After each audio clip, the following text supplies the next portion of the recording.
Hi, welcome to my review of Scream. This is the original 1996 film directed by Wes Craven.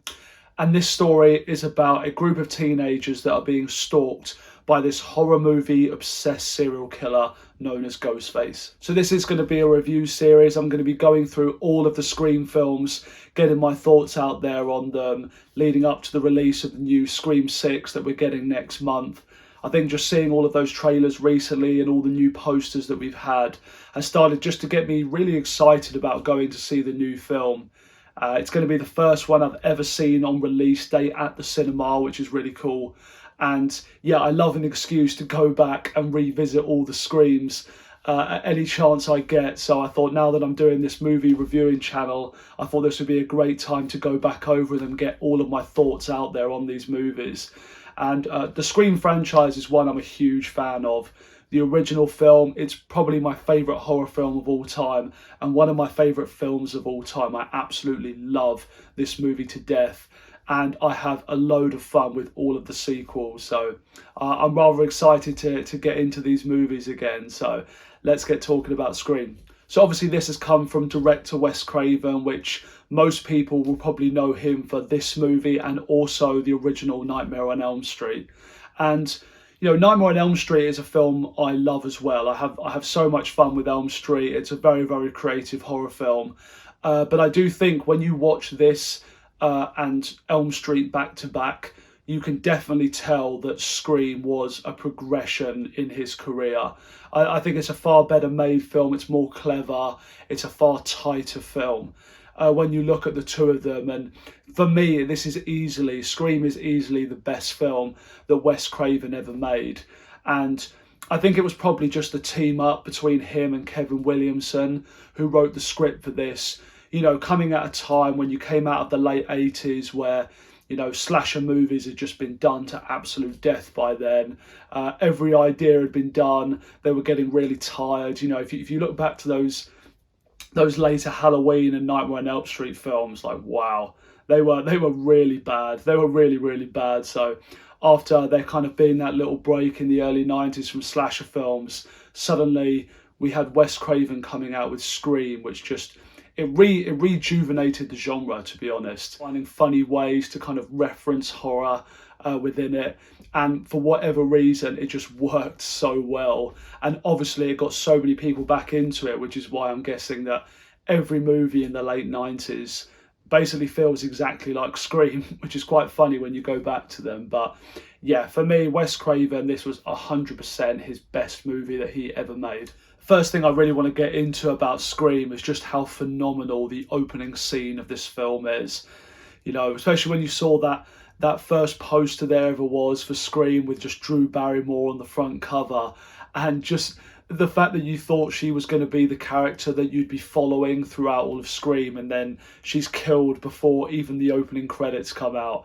It's pretty shocking, really. And you know, she's just got such a good opener for her character, where she's having this back and forth dialogue on the phone, and you know, they're kind of having jokes about old classic horror movies, and then suddenly, and having basically a flirting and whatnot, and suddenly at some point it just turns really dark, where you realise this person on the phone is interested in more than just talking about horror movies, and perhaps actually acting out some of these things.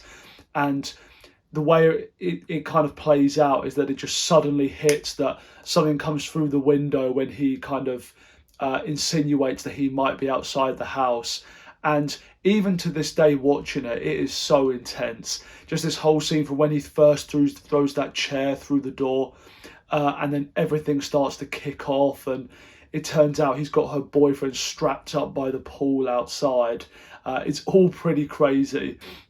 And one thing that always stuck with me about this opening scene is right at the end when you know, Ghostface flies out of the window at her, takes her down and stabs her. And just as she's been stabbed, she looks around as she's crawling away. She sees her parents pulling up to the house. And just because of how she's been stabbed, she just can't get the words out. You can see her trying to scream, and you can really feel that. You feel it in you. It's just, oh, it's horrible to watch. And that always really stuck with me when I first saw that. And it's quite a powerful scene. And yeah, just the look on the mum's face where she finally realizes what's that something has gone really badly wrong, and she looks out to see her daughter there, kind of hung up, guts hanging out, and it's pretty insane.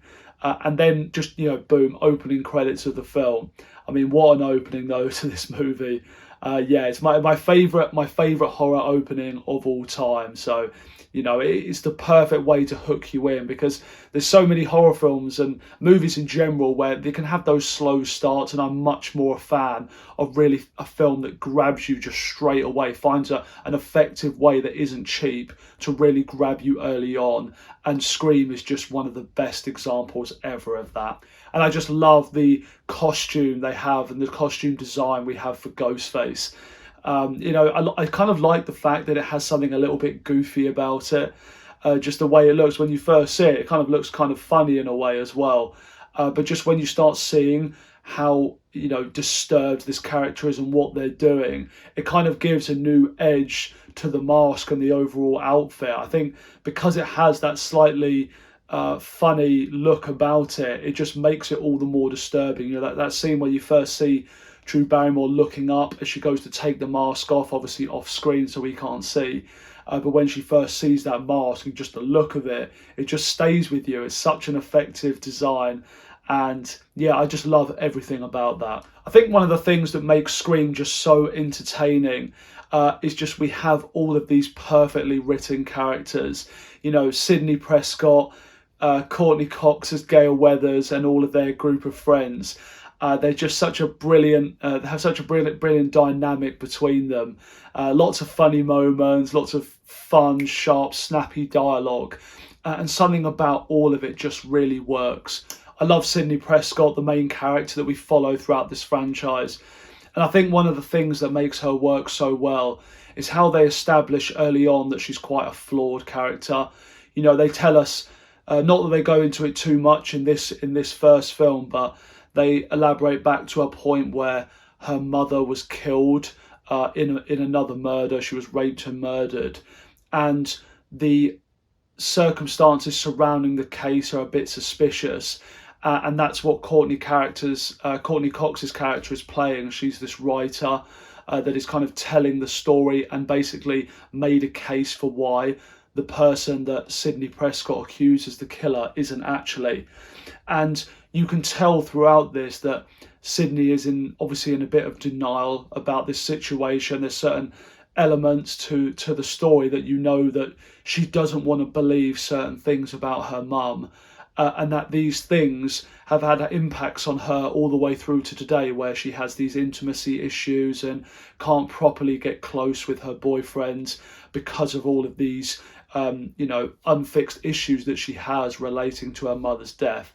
So I like that she's kind of shown as this quite flawed character, but, she's has something just very likable about her. There's something about it feels like you're seeing these events through her perspective.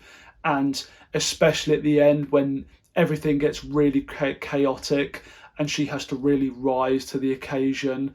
I just think she is so perfect for this ending. And, I'm so glad they didn't kill her off in this film and they've kept her for more, because the more I think about it, every time I see her now, I can't help but love her. She was a great character for a film like Scream, and played so well by Neve Campbell. And I just love how they intertwine the killers into this story. If you look back to another classic slasher like Friday the 13th, where it's a mystery, you don't know who the killer is, but it's not like they give you clues along the way and get you to play the guessing game. It just kind of reveals it at the end with nothing leading up to it. Whereas here, it's very cleverly interwoven into the plot. So when you watch it back, knowing what you can see all the little details and how they've managed to pull off that twist of who it ends up being. And it's just so cleverly done. I just love that about the film, which is part of what makes it so rewatchable as well. Like, even when you go back to this and you know who the killers are, I just still think just seeing all the little details, how they snuck them in and how this story played out, is just such an entertaining ride to go on, which is what makes it a film that people want to go back to again and again. I love how the killer reveals all play out. at this climax at Stu's house as well. You know, there's something about how the killers are revealed, and the scene in the kitchen where, you know, it's very, very over the top and kind of amusing in a way, what they're talking about, why they've been doing the things they've been doing, but then have little moments where they suddenly become very serious. And I think that's what kind of makes it all the more disturbing. It never just becomes purely like comedic, even though the way the characters carry it, especially Stu, the way Matthew Lillard plays it's just such an over-the-top, funny, comical character. But there's something about the nature of when you consider that with what they're actually doing, there's something very disturbing about that as well. And I think of all of the reveals across all the Scream movies for this reason, they got it the best here, like kind of revealing those motivations and the reveals of why these guys were doing this. I think they executed it by far the best here in the Scream franchise. I like the kind of commentary they've got going on as well here about how even up into the 90s, people just seem to be so much more, especially young people, seem to be so much more desensitized than they would have been 20 years before. And that's what the sheriff ends up commenting on when Dewey's kind of questioning about, you know, could a couple of kids really have butchered people in this way?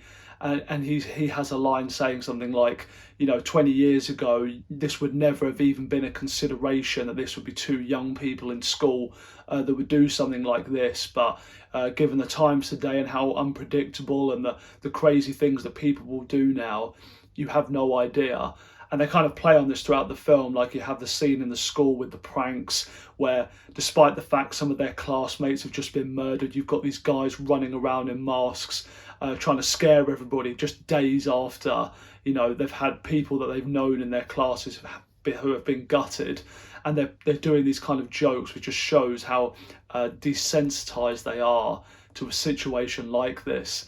And there's even a scene at the end with the party where they hear on the phone there's been a report that their headmaster has been hung up in one of the school fields, and they're not even shocked. The first thing they think is, right, let's get in the car, we've got to go and see this. They just want to go and marvel at their headmaster being strung up and gutted in the field.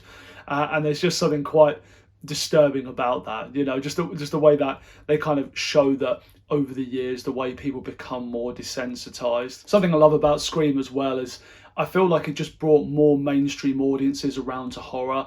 You know, I consider myself definitely a hardcore horror fan, so I can enjoy watching a lot of those old, you know, more experimental films, a lot of those more seedy slashers from the 80s.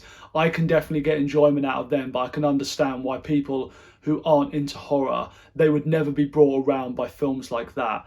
Whereas Scream is definitely one that I feel like anybody could really get into. You know, every Halloween I have a movie night with my group of friends, and I'm constantly subjecting them to watching Scream. And they all get a lot of enjoyment out of it, despite the fact that horror's not really their thing. And there's something about just the way this film is done. It's not overly dark or overly depressing. You know, it's still brutal, and it's still very much a horror, but it just finds a way to find an appeal to a much wider audience. And that's something that I love. And I wish more horror films were like that now. You know, I'd love to have a wider audience being interested in horror so that the genre would get more attention. But Scream is a film that did that so well. It appealed to so many types of moviegoers, and I love that about Scream. So yeah, I just honestly think this is one of the best horror movies of all time. It's one of my favourite movies, and I'm sure I'm never going to get tired of talking about and watching Scream. Just everything that it set up and everything that it did, it still to this day just makes me really excited for all the new Scream content we get. You know, I loved the TV series, even they brought out on Netflix a few years ago. I love to see new sequels coming out to the movies, and just going back and seeing this again has just kind of brought a new level of excitement for me to go out and see the new Scream 6 next month. So absolutely a recommend if you've never seen Scream before. I'm sure if you're watching this review, you probably have seen it. But yeah, please do let me know what you think of the movie, because I love discussing Scream. And for me, the first time on this channel, I'm going to be giving this a 5 out of 5 rating. So thank you very much for watching my review of Scream. This is going to be part of a review series. I'm going to be going over all of the Scream sequels the next few weeks, leading up to the release of Scream 6 next month. So if you're interested, please come along and join me for those, and do let me know your thoughts on the movies. Please like and subscribe if you've enjoyed my video, and I'll see you next time.